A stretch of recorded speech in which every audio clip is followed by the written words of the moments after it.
L'arrivée du ministre Mohindo Nzangi à la tête du ministère de l'Enseignement supérieur et universitaire a résolument engagé ces secteurs dans une phase historique marquée par les grandes réformes. Le nouveau patron du secteur avait dès l'entame de son mandat annoncé les couleurs. Et je l'ai dit dès le premier jour que mon mandat va être un mandat spécial. L'aboutissement de la réforme.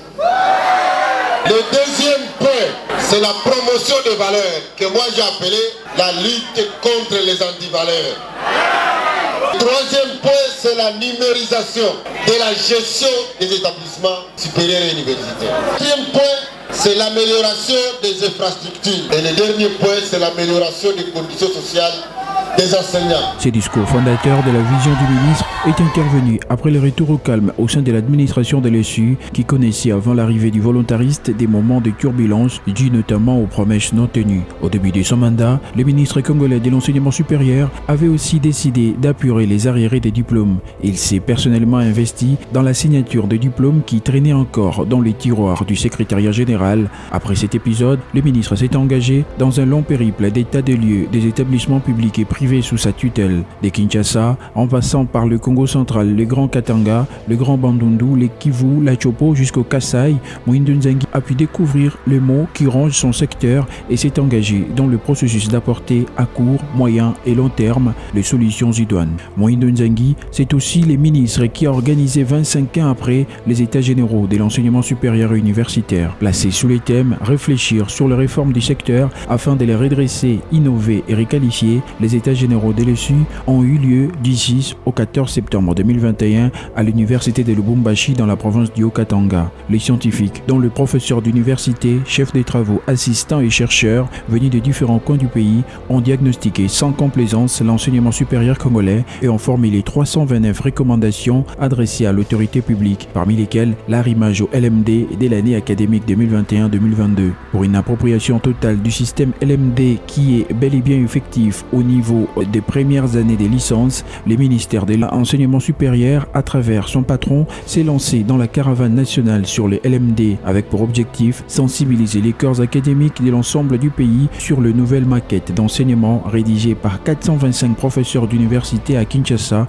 où ils étaient internés pour la cause. Autorisé d'abord au niveau des classes de recrutement pour l'année académique en cours, les LMD est un système qui réduit les volumes horaires total d'une unité d'enseignement en CMI, cours magistral interactif ou les face-à-face enseignants-étudiants à travers les travaux pratiques, les travaux dirigés et les travaux personnels de l'étudiant. C'est bien le système LMD parce que ça nous permet de faire 4 ans au lieu de 5 ans. Pour nous, à l'Institut, ça nous permet de faire 4 ans. Mais dans les universités, ça leur permet de faire 3 ans. Moi, vraiment, j'apprécie. Les LMD, c'est aussi les systèmes d'enseignement qui met directement l'étudiant face aux exigences de son métier. En 2021, la RDC a amorcé un virage important dans le fonctionnement de son enseignement supérieur. En dehors des états généraux, il y a eu l'audit organisationnel et l'enquête des viabilités sur toute l'étendue du territoire national, aboutissant entre autres à la fermeture des 400 établissements non viables, mais aussi à la fermeture des facultés de médecine qui ne remplissaient pas les conditions requises. Avec le ministre Nzangi, l'enseignement supérieur congolais renoue avec les organisations continentales et internationales. En mai 2022, le ministre de l'ESU de l'espace francophone d'Afrique s'était réuni à Kinshasa pour le compte du CAMES, organisation présidée par la RDC. Déterminé à mettre fin aux antivaleurs dans le milieu universitaire, le ministre Mohindo Nzangi avait fait de la lutte contre la vente des syllabus et des autres pratiques immorales son cheval de bataille. Aujourd'hui, dans plusieurs universités, ces pratiques sont en train de disparaître peu à peu. Nous les étudiants déjà, on est très contents parce qu'au lieu de payer le support, on nous envoie ça sous forme de PDF. C'est là déjà nous réduit et puis nos parents n'auront pas trop à dépenser.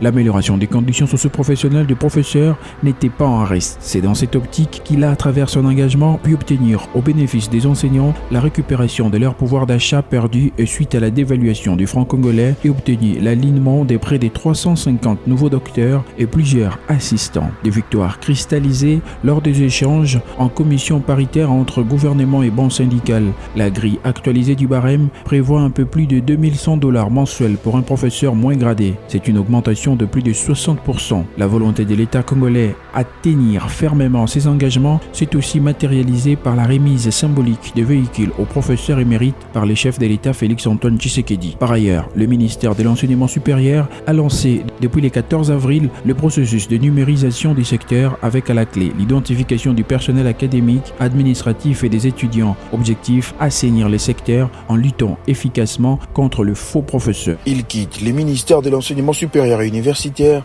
en laissant derrière lui un héritage.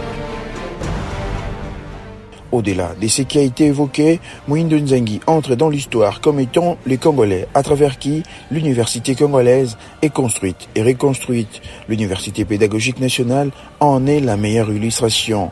On peut aussi ajouter les travaux lancés et achevés à l'INBTP Kinshasa, l'université de Mbuji-Mayi et Kananga, de Bunia, de Boma, etc.